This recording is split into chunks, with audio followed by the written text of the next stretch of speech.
passing out different objects that stand for some departments of federal government funds. One is a Social Security card. Then a house for Department of Homeland and Security. Also, money for the Department of Treasury. A stethoscope for healthcare. And lastly, an apple for the Department of Education. Each of these departments are key elements of the United States government and need enough money to be at its best ability. If we substantially invest in transportation infrastructure, it would be taking away money from things like education, which that department needs even more of. All these examples I have given you are some of the many departments that are more important than infrastructure and have to be dealt with first. Good afternoon, classmates, judges, and Mr. Atkin. My name is Gadi Zimmerman. Earlier, you heard my partner, Casey O'Neill, discuss our points on why you should vote for the negative side. I'll get back to you on why the U.S. government has to invest in other programs instead of infrastructure, but right now I will discuss why the affirmative plan is impractical, undesirable, and will not work. Specifically, the cost. Casey addressed this earlier on how the cost of substantially investing in transportation infrastructure is too much for our government. According to Bloomberg.com, the U.S. government spends $1 trillion a year more than it takes in.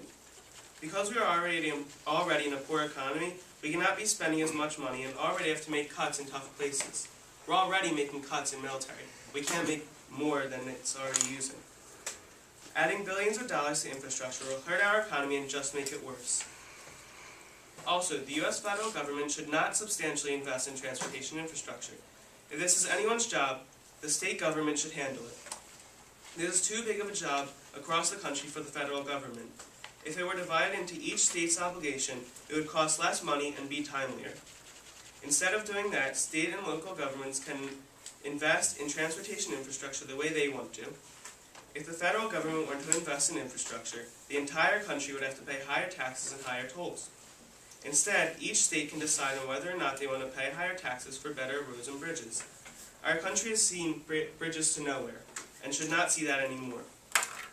I now want to go back with what I was talking about earlier with the different departments that I handed out. The affirmative side brought up that it would be an economic uprise. Yes, it might, and there is a very big unemployment rate, but there's an even bigger issue within this. There's a skill crisis within jobs. To explain, many of the people that are unemployed do not fall under the STEM system. STEM is an acronym for the different fields of science, technology, engineering, and mathematics. Infrastructure falls under the engineering category. The issue with unemployment is that many of the unemployed are not educated and do not have their degree under any of these four categories. According to Bloomberg.com, companies have reported more than 3 million job openings every month since February 2011. There are jobs out there. The problem isn't not having any jobs. The problem is not having anyone to fill those jobs. According to today'sengineer.org, with only a handful of members of Congress with an engineering background, our political leadership is ill-equipped to understand the role of engineering in ensuring U.S. competitiveness and economic growth. There are all these jobs that can be filled, but no one out there that can take that job because they are not educated under STEM. With the affirmative plan, the government will be putting billions and billions of dollars into infrastructure, which will create thousands upon thousands of jobs across the country. But because of the skill crisis, the affirmative plan will be creating thousands of jobs that the unemployed cannot fill because they are not educated under the categories of STEM. Before we invest and put money into any kind of transportation infrastructure, we need to educate the country. We should be putting those billions and billions of dollars into the schools so that there can be people to work on infrastructure that are actually capable of doing so.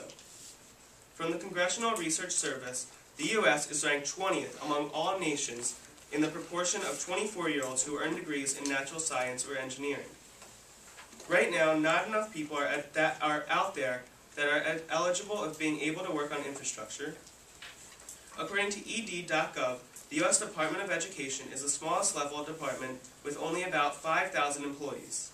It's the smallest cabinet level. We have to boost our education. As Casey said, our keystone philosophy is learn first, fix second. We, the people, have to learn about and be educated under the STEM categories, and after that, we can go into fixing bridges, roads, high-speed rail, waterways, and seaports. By putting more money into education, we can educate the country which will make more people capable to work under the STEM categories. Educating America is the key to getting our economy out of the gutters, not transportation infrastructure. The affirmative side has to prove 3 things to get your vote. They have to prove a need for change, a practical plan, and a desirable plan.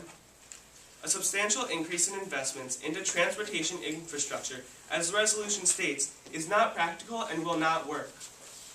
We cannot invest in transportation infrastructure until we invest in education. Right now, there is a need for change in education.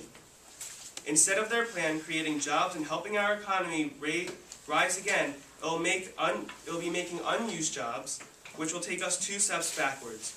With the affirmative's plan, they will hurt our economy and ruin the hope of ever fixing our transportation infrastructure. Before doing anything with infrastructure, we must invest and add more money into education of America. Thank you, and please vote negative.